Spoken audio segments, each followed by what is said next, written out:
Marcos Villegas here for Fight Up TV, standing with Dan Henderson. And Dan, you got a huge matchup with Vitor Belfort. Your second time around with the guy you faced in Pride a long time ago.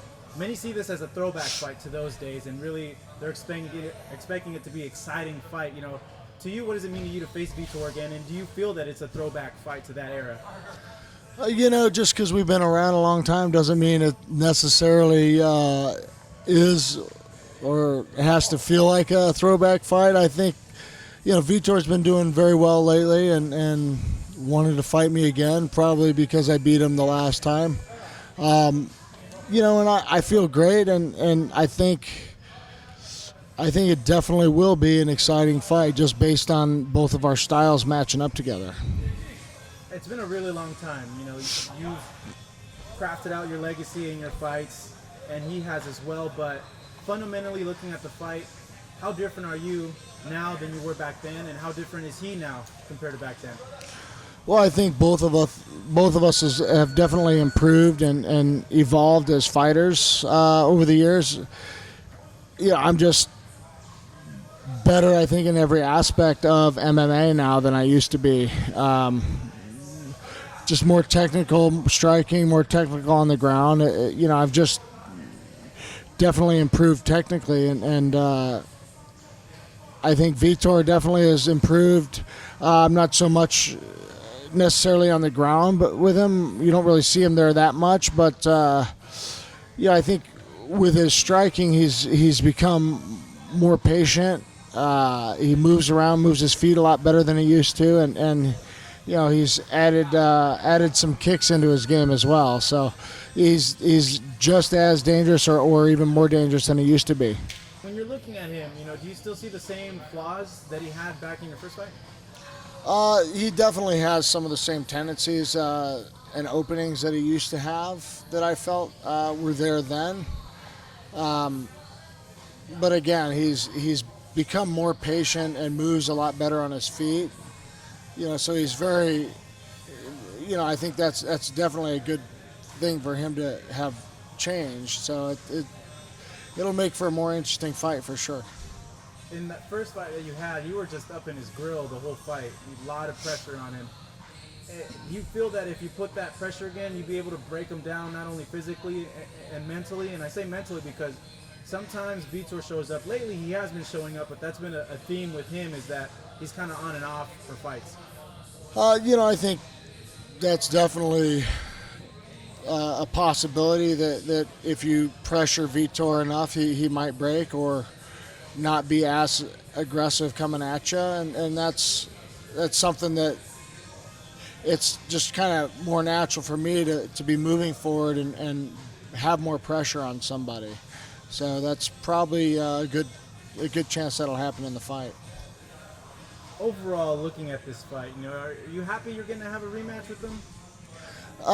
Yeah, I think it's definitely a good fight for me. He's been around a long time. He's very well known, very well respected, and you know, I felt like I really didn't give myself a chance to try and finish him in the last fight and stand up with him a little more. So that's one of my goals for this fight, is to make sure I finish him and definitely not leave it up to the judges. You worried about that because it's in Brazil? I'm not necessarily worried about the judges because it's in Brazil. I'm you know, just haven't had the best of luck with judges lately. Yeah, and the Machida fight, the Shad fight, you know, has that kind of left a bad taste in your mouth? Right, yeah. The last two fights I've had, you know, even when they're in my backyard against a Brazilian, still didn't go my way. So I don't want to leave it up to the judges. You know, looking at this training camp, you know, let us know, you know, what's really been the focus in this camp, and really, how are you feeling? I think the focus in this camp, you know, other than training, you know, a little bit more with all my left-handed guys in here, the focus has really been on my conditioning and getting physically ready for this fight. I've been around for so long. I know what game plan I need to do, and other than fine-tuning a few things and working specifically on a couple minor things, you know, the camp was mostly about just making sure I'm in shape and ready to go and go hard. You being the athlete that you are, and being in that echelon, you only see like a few guys your age still compete at this level in all combat sports. Bernard Hopkins, Floyd Mayweather, yourself. Are you surprised you're still able to compete at this level? Do you surprise yourself at times? You know, I don't. I guess I don't surprise myself at all being able to still compete at the top level. I mean, mentally, I know that I'm capable of certain things, and with all the experience that I've gotten over the years, those things, you know, the experience makes things a little bit easier. So I think that takes the place for kind of youth and a little bit more energy, I guess, in training camp.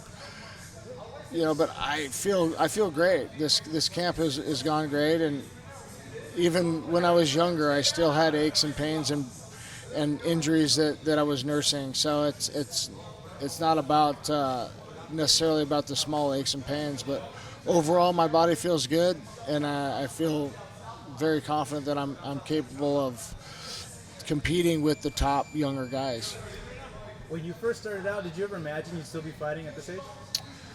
When I first started fighting MMA, I had no goals in the sport. I was fighting just to make some money so I can continue to wrestle and make money for wrestling.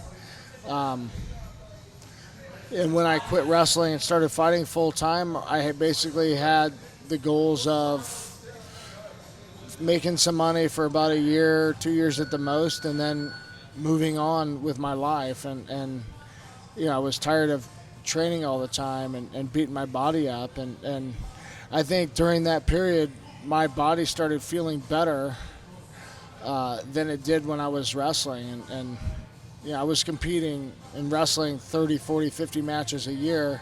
And I, you know, in mixed martial arts, I'm competing, having 3 fights a year now. So my body feels great. You know, looking at this matchup, there's a lot of talk from fans, and I just want to get your viewpoint, what you would say to those fans. You know, the fight's in Brazil, Vitor uses TRT. You, of course, have an exemption on that. You can use it.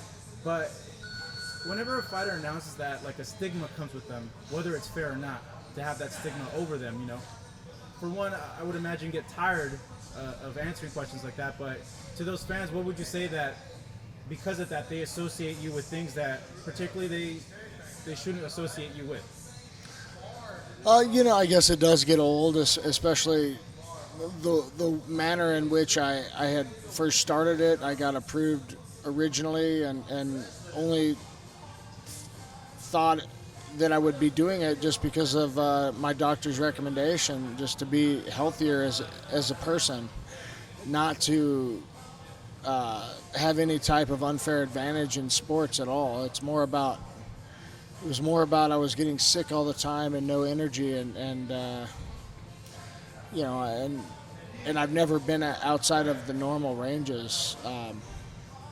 Yeah, I've never abused it, and I think that there have been some fighters and people in general that have abused it and really taken it to a different level. But yeah, I don't know. I mean, I'm not overly worried about it. It is what it is.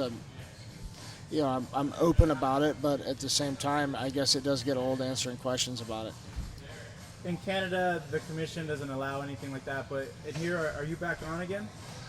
Yeah, I've been pretty much as normal for this camp. Last camp, yeah, I had to not take any at all, and you know, I really felt a little difference, but not too much, and wouldn't place any blame on that for losing a close fight.